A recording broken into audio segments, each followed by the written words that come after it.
Zdaj pa tudi zvok zginil.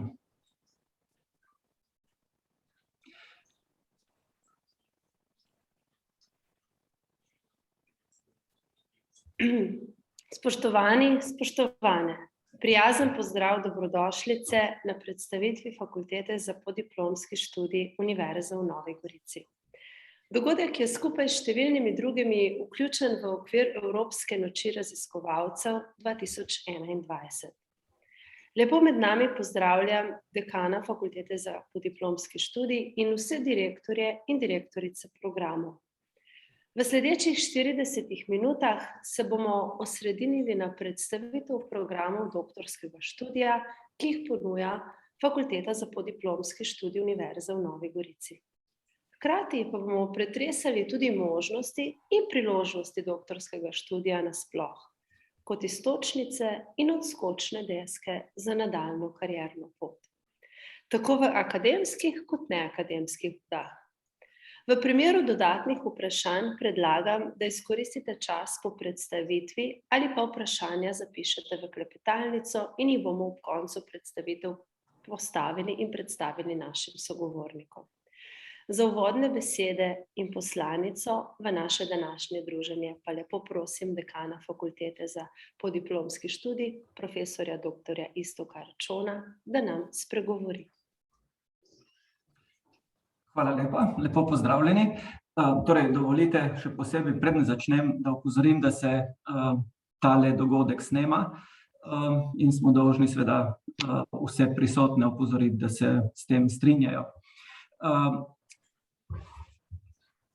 Na današnji okrogli mizi bi želeli predstaviti vsem zainteresiranim mladim, kakšne možnosti oziroma priložnosti doktorski študij nudi nekomu na začetku kariere, tistim, ki bi želeli akademsko pot nadaljevati ali pa ti, ki gredo ali v gospodarstvo ali pa pač v druge veje.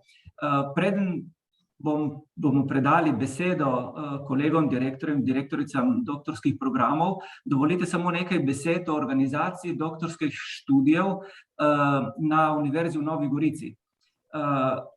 Mogoče je ta organizacija, ki jo imamo pri nas, nekoliko specifična, namreč vse doktorske študije izvajamo v eni enoviti fakulteti, to je Fakulteti za podiplomski študij, ne glede na samo vsebino doktorskega študija. Torej, izvajamo 8 doktorskih študijev, ki jih boste v nadaljevanju podrobneje spoznali, iz področja tako naravoslovja pa tja do humanistike, ampak ključno, zakaj smo se odločili za tak način organizacije, je povezava doktorskih študijev predvsem z raziskovalnimi enotami, tako Univerze v Novi Gorici, kot z raziskovalnimi enotami partnerskih raziskovalnih ustanov.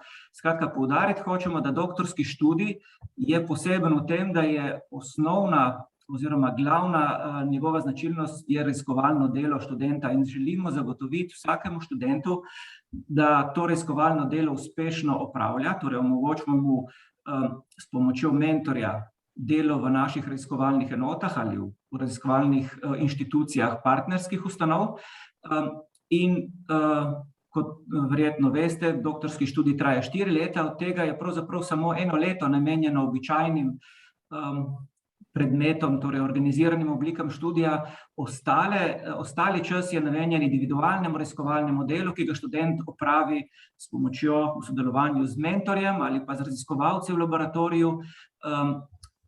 Študentom omogočimo vključevanje tudi v projekte, mednarodne projekte. Skratka, na vseh doktorskih študijih je skupno to, da študenta s skupnimi močmi pripeljemo do roba znanja, tako da lahko zelo učinkovito tudi sam potem prispeva k novim znanjem. Pri tem pa seveda pridobi zelo široka znanja, tako specifična na področju programa, ki je študira, pa tudi generična znanja, ki mu zelo koristijo, lahko pozneje kakršnokoli karierno pot si izbere.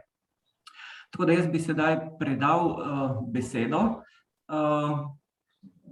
sodelavcem, torej direktorjem doktorskih programov, da na kratko predstavijo svoje programe, potem bomo pa še prepustili čas za debato. Torej, začeli bi z študijskim programom fizika 3. stopnje in prosim Gabrielo Zaharijaš, da predstavi na kratko program. Okay, hvala. I apologize, I will speak in English. Istok, I think just you have to stop sharing screen so that I share mine. Okay.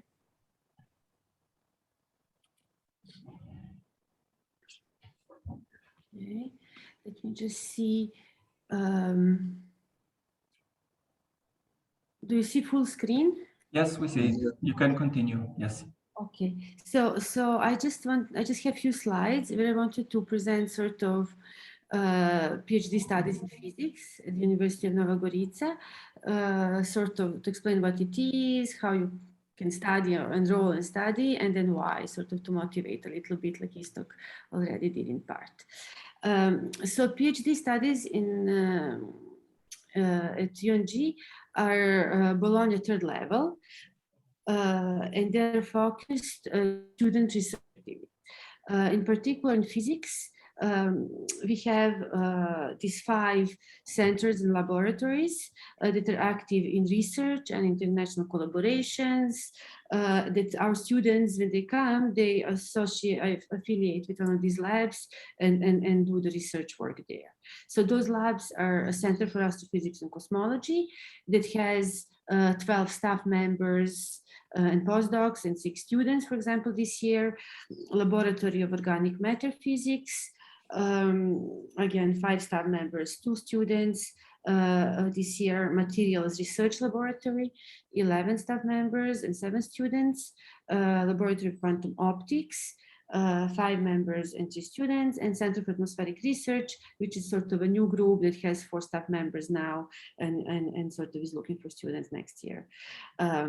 So as you see, we have these balanced also groups with sort of similar numbers of professors and students that make it lively and dynamic to work with.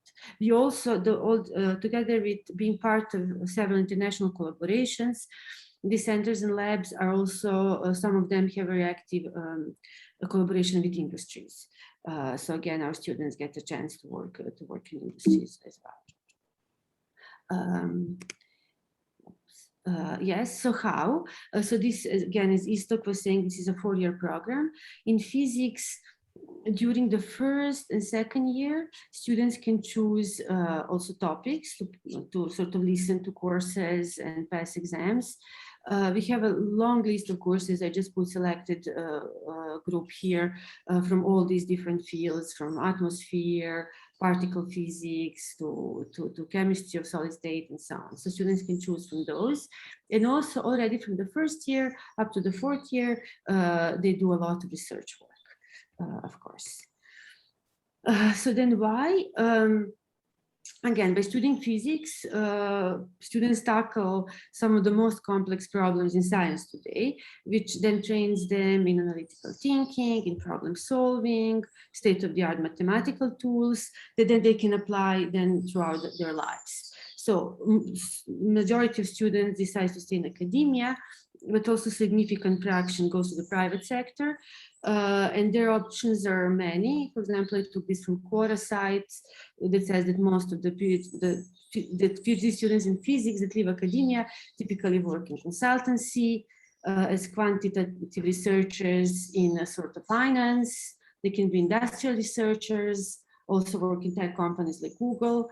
Then they can do science writing and editing. So many editors of big journals like Nature Science are also, of course, PhD in physics. They can be data scientists and so on. And so I just want to conclude that UNG is a really nice place to study physics at a 3rd level. We have a nice sort of track record or national level prizes and grants. We collaborate with many international collaborations. We also have nice sense of community. We organize team building activities so that, students also, make friendships and so on. And we also have lots of organized seminars, colloquium, international schools and so on. So I would just stop here. Thank you. Thank you, Istok. Hvala lepa, Gabriela. Zdaj naprošam direktorico doktorskega programa Materiali, ki je dokaj soroden ali pa blizu programa fizika, profesor Natašo Novak-Tušar, za kratko predstavitev.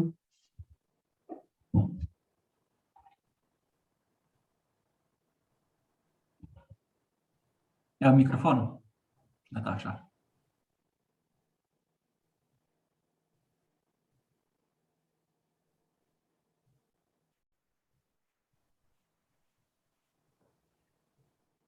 In pa delitev zaslona. Ja, lepo pozdravljeni. Predstavila bom doktorski program Materiali. Upam, da vidimo vsi. Ja, vidimo. Doktorski študijski program Materiali je mogoče malo poseben, namreč izvaja se v sodelovanju Univerze v Novi Gorici in Kemijskega inštituta v Ljubljani. In seveda zaradi tega je njegova naravnanost zelo ciljno usmerjena in pa seveda interdisciplinarna in raziskovalna. Interdisciplinarna zato, ker povezuje ekspertna znanja iz fizike, kemije, kemijskega inženirstva in teoretične kemije, raziskovalno, ker vsi doktorski študentje seveda delujejo v raziskovalnih laboratorijih pod mentorstvom kompetentnih raziskovalcev, in pa ciljno usmerjen, ker je naravnan potrebam industrije in družbe. In tukaj imamo shemo energijskih in okoljskih tehnologij, ki so trenutno zelo aktualne, in z materiali, ki jih proučujemo na tem doktorskem programu, lahko čistimo zrak in vodo, lahko shranjujemo toploto, lahko ločujemo, shranjujemo, pretvarjamo pline, lahko sproščamo zdravila in lahko pretvarjamo biomaso v kemikalije in goriva. No, in če pogledamo cilj doktorskega študijskega programa Materiali, namenjen je študentom, ki želijo pridobiti vrhunske raziskovalne kompetence. Kaj to pomeni? Namreč znanje na področju razvoja različnih novih vrst funkcionalnih materialov. Tukaj imamo eno shemo, ki prikazuje material na atomskem nivoju. Namreč gremo od priprave materiala do karakterizacije z različnimi karakterizacijskimi metodami, ki so tukaj nanizane in za katere potrebujemo različne eksperte. Seveda razvijemo ta material, tukaj prikazan na atomski skali, seveda na industrijsko skalo. V ozadju imamo prah, seveda za industrijsko skalo potrebujemo tudi druge oblike, recimo plasti, ali pa mogoče tudi kake kroglice, različno oblikovane materiale. In ta naš program odlikuje tudi celostnost, ker gremo od začetka, se pravi od sinteze materiala, karakterizacije in pa do aplikacije. In seveda bistveno, kar se študentje naučijo v tem študiju, je, da razumejo odnos med strukturo, lastnostmi materiala in njegovim delovanjem. In zato še malo bolj shematično prikažem. Imamo tukaj prikaz spet materiala na atomskem nivoju in vidite, da s tem materialom lahko dosežemo to, da vanj shranjujemo vodik, recimo, da shranjujemo CO2, da shranjujemo toploto, se pravi, aplikacija teh materialov so aktualne vsebine. No, in seveda poudariti moramo, da se ta program lahko izvaja na daljavo, kar se tiče seveda predmetov, raziskovalnega dela ne moremo izvajati na ta način, in pa da vse pridobljene kompetence, ki jih pač doktorski študentje skozi ta program pridobijo, nekako omogočajo diplomantom, da lahko delujejo oziroma se zaposlijo v raziskovalnih inštitutih in univerzah doma in v tujini in lahko tam gradijo naprej svojo znanstveno kariero na področju znanosti o materialih.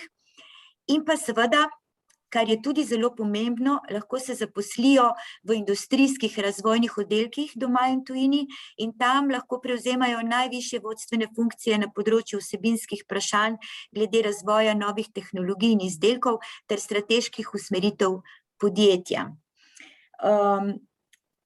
Kar se tiče same tehnične izvedbe študija, je zelo podobna kakor na drugih programih Fakultete za podiplomski študij.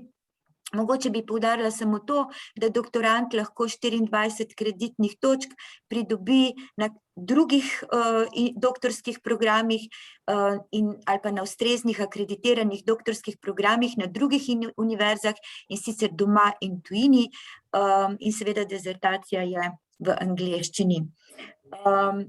Potem, to na koncu je pa še tudi tak tehnični predmetnik, ki je podoben tudi prejšnjemu programu, doktorskemu programu fizika, kjer vidimo, da je v prvem in drugem letniku imamo te izbirne vsebine, ostalo pa je raziskovalno delo pod mentorskim vodstvom. Hvala lepa. Hvala lepa. No, zdaj pa prosim direktorja programa Kognitivne znanosti jezika, profesorja Arturja Stepanova, da nam predstavi ta program, ki bo zdaj pa seveda po vsebini čisto drugačen od prvih dveh. Lepo pozdravljeni. Kognitivne znanosti jezika preučujejo kognitivne procese v človeških možganih, ki omogočajo produkcijo in razumevanje izrazov naravnega jezika. Preučevanje teh procesov nam pomaga odgovoriti na znanstvena vprašanja v naravi miselnih oziroma možganskih aktivnosti, naprimer, kaj je znanje jezika, kako se odraža v mišljenju. Hkrati nam zagotavlja praktično znanje, ki nam lahko pomaga pri oblikovanju inteligentnih strojev, ki bi bili sposobni sporazumevanja in razumevanja naravnega jezika. Pomaga nam pri razvoju terapij za ljudi, ki so jih prizadele različne okvare govora, in pri ustvarjanju boljših tehnik za učenje jezika. Doktorski program Kognitivne znanosti jezika študentom zagotavlja izobrazbo in usposabljanje v jedrnih področjih formalne jezikoslovne teorije, recimo skladnje, semantike, fonologije, kot tudi drugih predmetov, kot tudi širši pogled v sodobno kognitivno znanost. Poleg tega program nudi izbor predmetov, ki se ukvarjajo s sodobnimi trendi v formalnem jezikoslovju, kot tudi psiho- in nevrolingvistiki. Te predmete učijo vodilni mednarodni raziskovalci in imajo obliko mini predmetov oziroma mini seminarjev. Študenti so aktivno vključeni v raziskovanje že od samega začetka doktorskega študija, kar delajo skupaj s sodelavci programa. Program izobražuje znanstvenike, ki lahko uspešno nadaljujejo svojo znanstveno kariero v akademskih, raziskovalnih organizacijah ali v gospodarstvu. Študenti, ki so program zaključili oziroma diplomanti, so izobraženi za raziskovanje jezikoslovja, psiholingvistike in nevrolingvistike na univerzah in raziskovalnih ustanovah, za delo v uporabnem jezikoslovju, kot recimo jezikovna pedagogika, poučevanje, svetovanje, za delo v kliničnem jezikoslovju, recimo pri razvoju baterijskih testov za jezikovne motnje, jezikoslovne raziskave povezane s patologijami, tudi za delo v visokotehnoloških in informacijskih podjetjih, specializiranih za jezikovne tehnologije in jezikovni inženiring, pa tudi v medijih, uredniških hišah in vladnih uradih. Hvala. Hvala lepa za to predstavitev. Premaknemo se naprej. Prosim profesorja Martina Kneza, da predstavi program krasoslovje, ki je pa izrazito interdisciplinarni program. Predajam besedo. Hvala. Rad bi screen dal gor isto. Ja.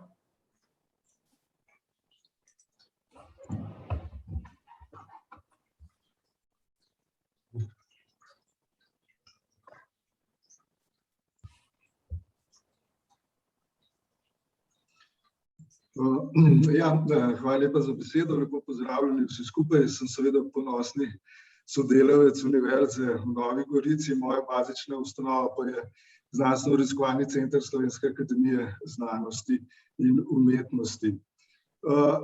Krasoslovje je seveda vedno v Krasu, kaj pa krasno je, to je svet z začilnimi, površinskimi in podzemnimi oblikami, ki nastajajo, seveda večina to najbolj pozna s kemičnim delovanjem vode na lahko topljive kamnine, najbolj poznane so nam seveda apnenci, dolomiti, marmori. V Sloveniji imamo kar 47% krasa na površini, v Evropi tretjino, v svetu šestino. Naš matični kras kot del Slovenije je v svetovnem merilu seveda dal ime za te pokrajine na karbonatnih kamninah in seveda tudi za nekatere izraze, kot so dolina, ponor in tako naprej.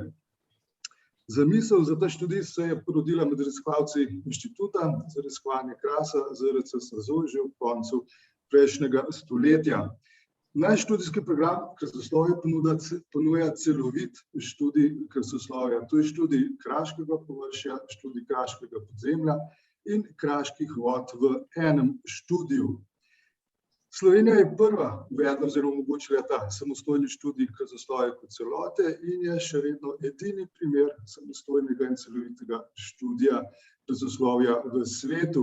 To je seveda nekako pričakovano, imamo izjemno naravno kraško dediščino, ime vede izhaja iz našega krasa. V Sloveniji se je začelo razvijati krasoslovje in tako naprej in smo, lahko rečemo, središče svetovnega krasoslovja.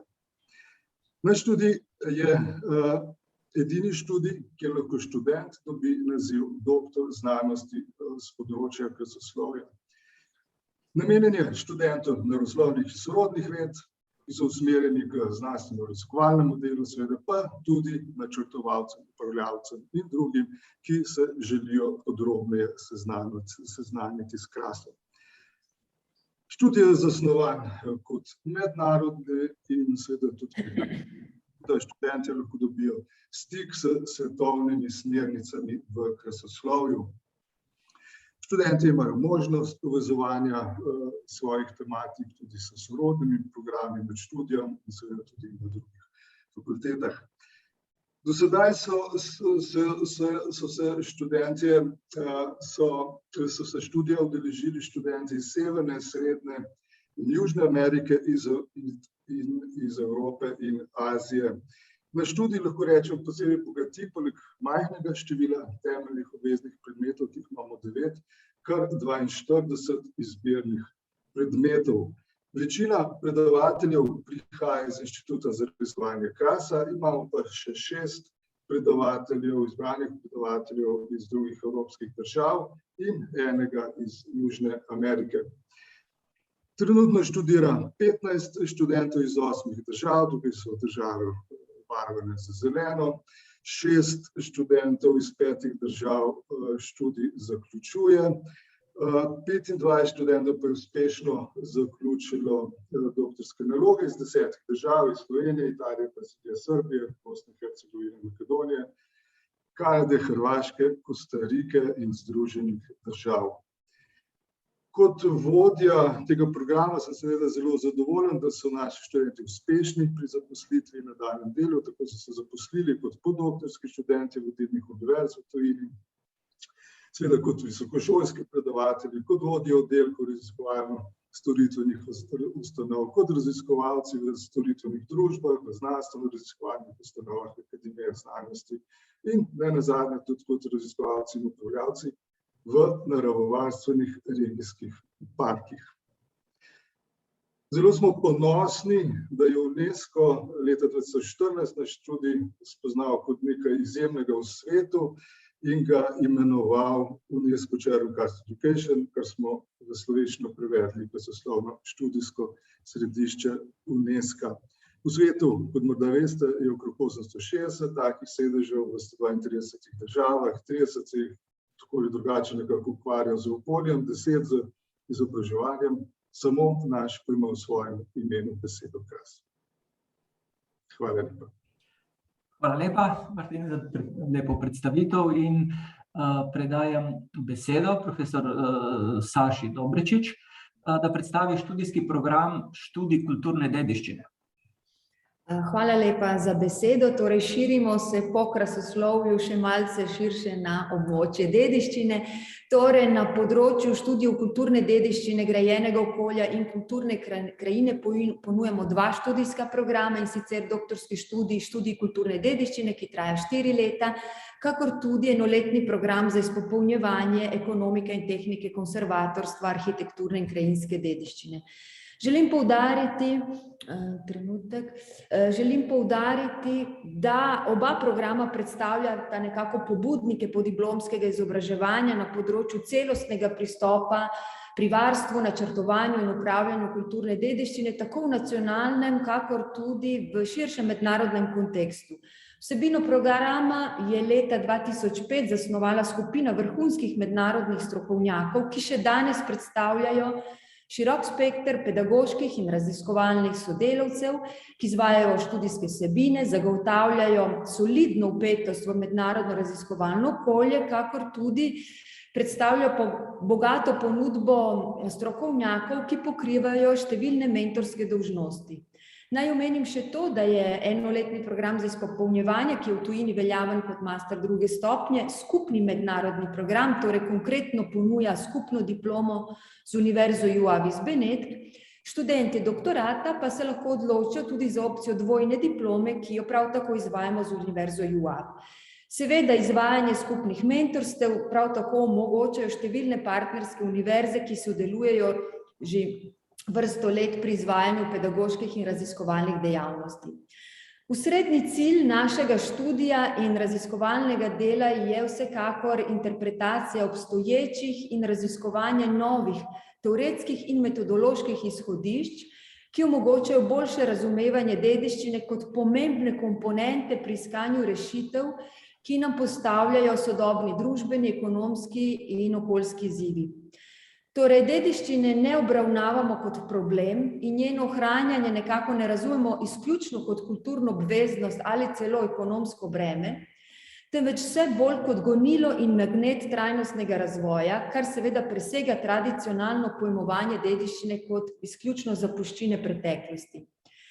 Seveda za oblikovanje inovativnih rešitev, ki nekako vključujejo dediščino v celostno oblikovanje sodobnega trajnostnega okolja, mora študij omogočati pridobitev nekaterih splošnih, kakor tudi specifičnih kompetenc, ki so potrebne za soočanje z raziskovalno, kakor tudi strokovno prakso, ki se v primeru našega študija zelo prepletata.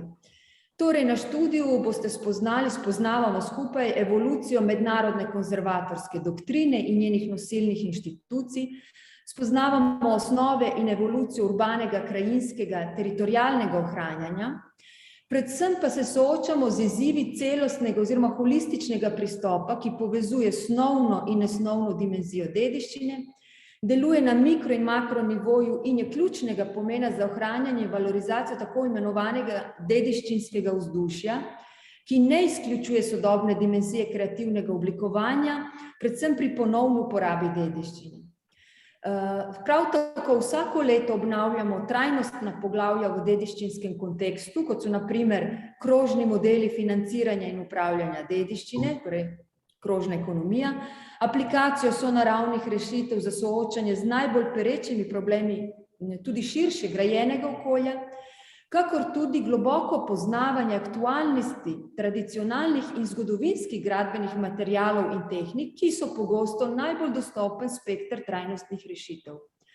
Prav tako spoznavamo osnove in napredne teme na področju ekonomike kulturne dediščine, delovanje kreativnega sektorja in kreativnih industrij, kulturnega turizma, osnovami zakonodaje, metodologije ekonomskega vrednotenja in oblikovanja kulturnih politik.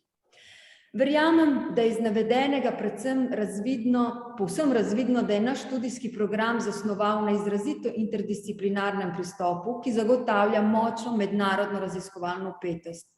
Smo relativno majhna, vendar zelo rezilientna in solidna skupina sodelavcev in študentov, ki je po 17 letih delovanja še zmeraj polna entuziazma.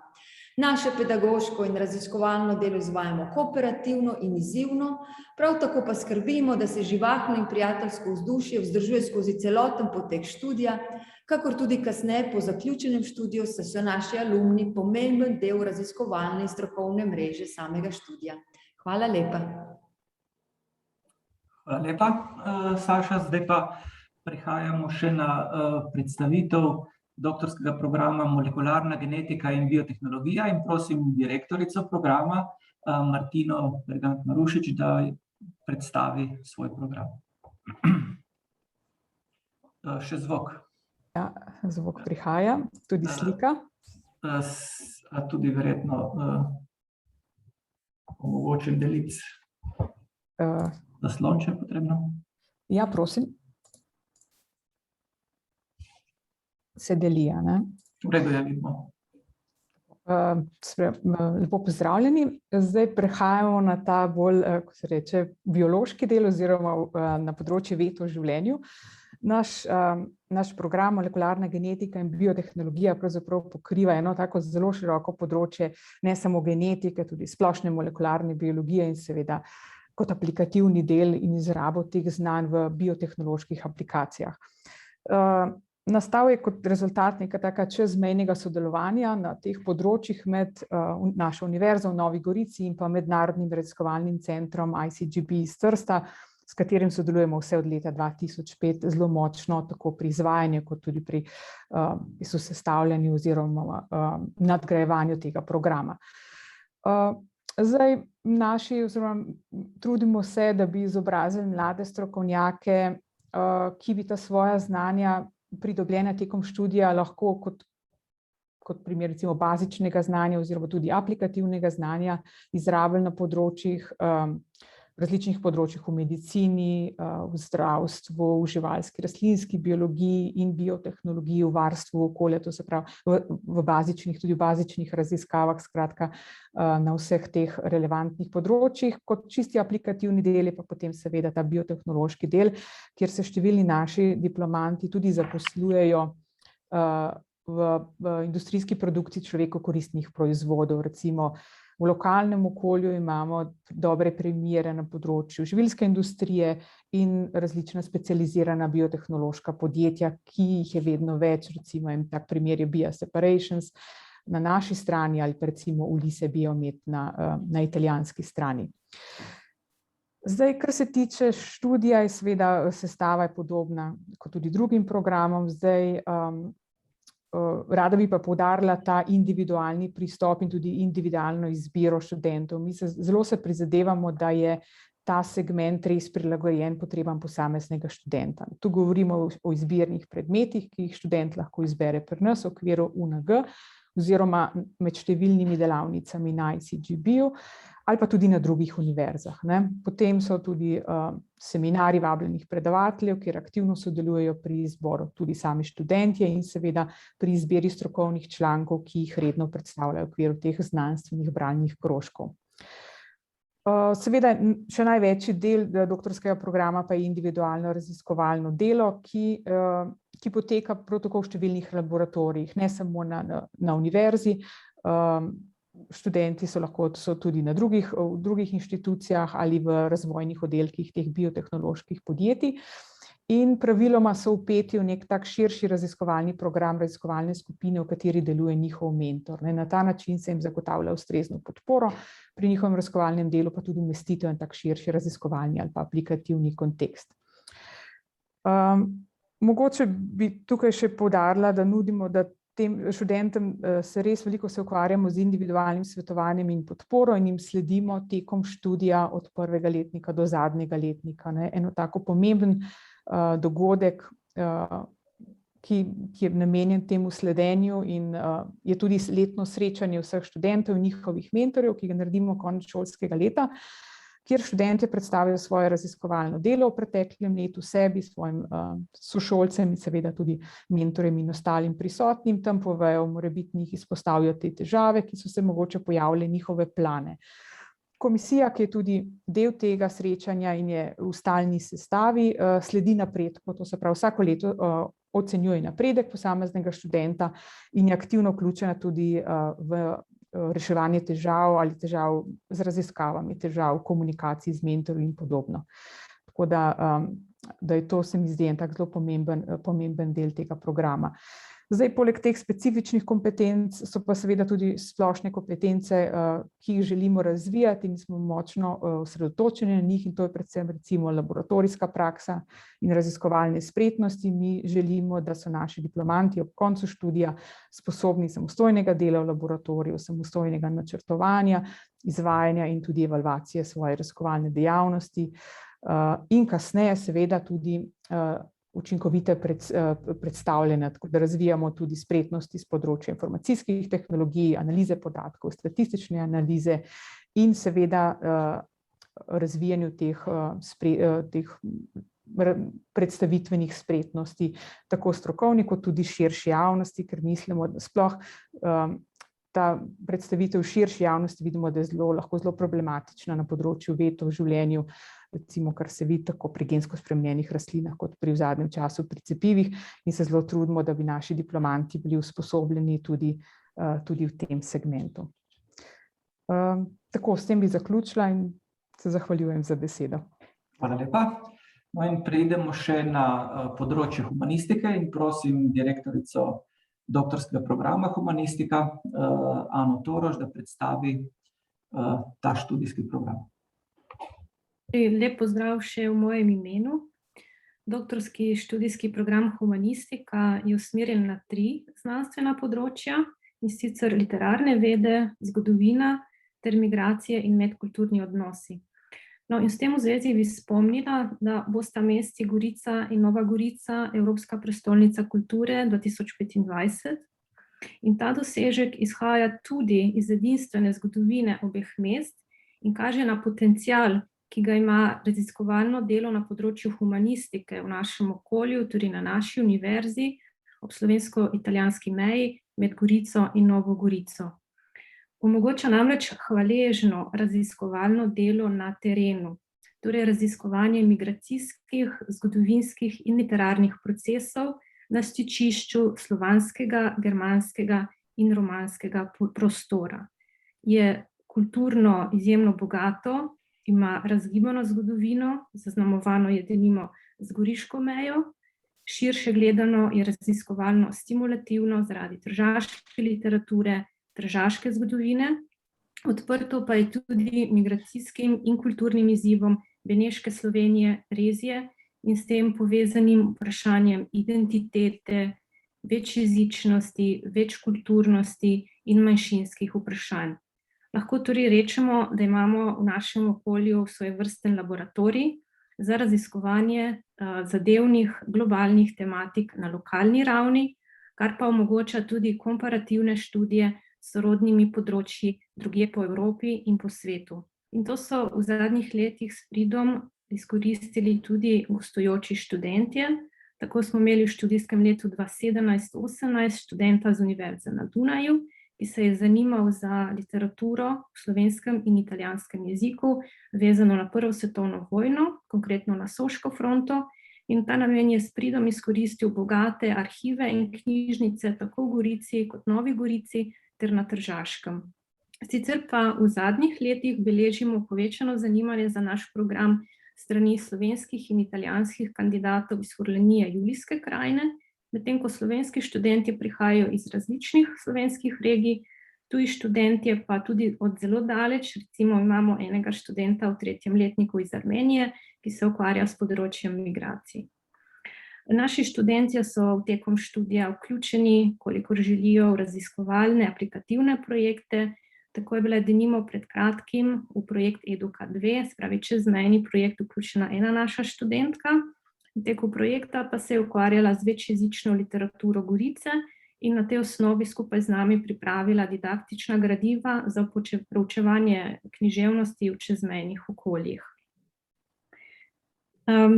Še tole bi ob koncu poudarila, da raziskovalno delo pri nas poteka v majhnih skupinah, tako da imajo študentje možnost vpogleda v dinamiko dela v raziskovalnih inštitucijah. Takoj sodelujemo redno z RC SAZU-jem, od koder prihaja tudi nekaj odličnih predavateljev za obravnavane tematike. Sodelujemo pa tudi s Slorjem, torej Slovenskim raziskovalnim inštitutom iz Trsta.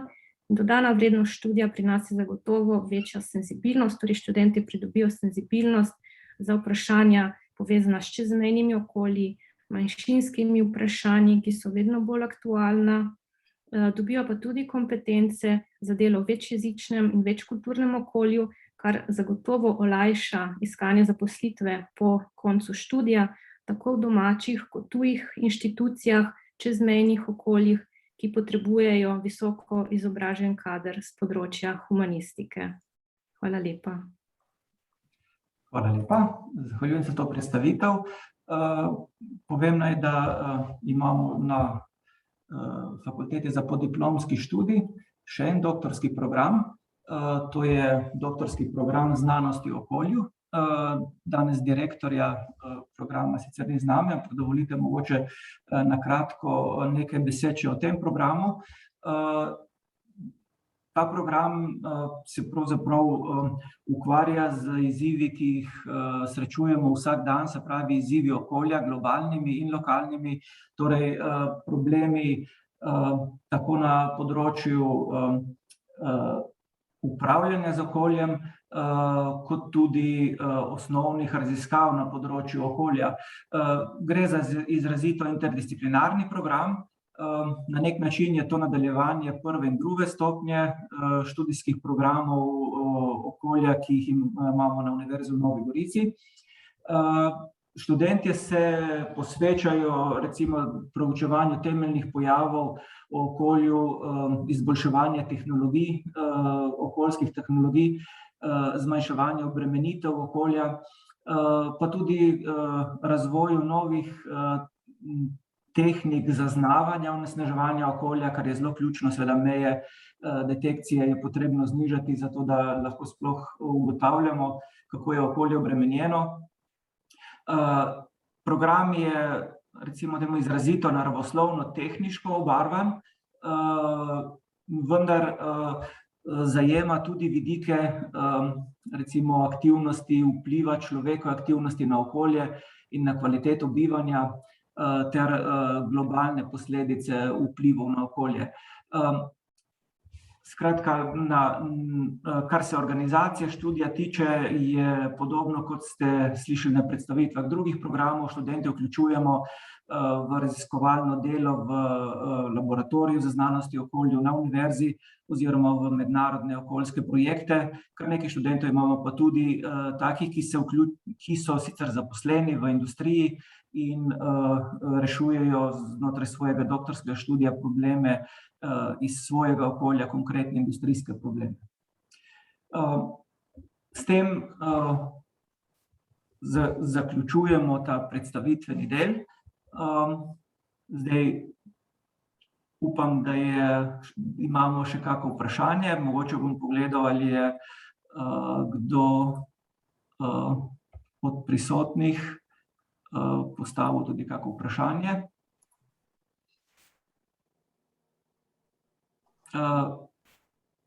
Če ni, trenutno vidim, da ni nobenega vprašanja. Vsekakor vsem, ki boste mogoče to spremljali tudi pozneje v videoposnetku ob 15. uri popoldne ali pa pozneje, omogočamo, da vprašanja postavite ob tej prireditvi ali pa kadarkoli se oglasite preko elektronske pošte ali pa kontaktirate direktno direktorje programov in bomo z veseljem razložili vse v zvezi z študijem in tudi svetovali, kako se odločati v vaši karierni poti. S tem predlagam, da današnjo okroglo mizo zaključimo. In hvala vsem sodelujočim za lepe predstavitve. No in s tem bo tudi zaključil snemanje. Hvala. Hvala lepa. Hvala lepa.